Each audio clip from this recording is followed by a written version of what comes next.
Hello everybody, this is a 2014 328i with the n26 engine.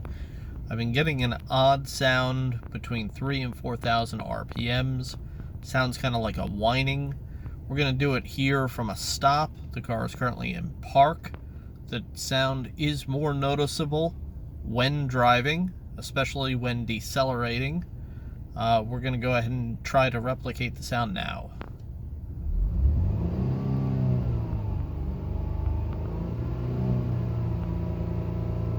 Right there is probably the most noticeable. You still hear the engine more than the sound itself when parked.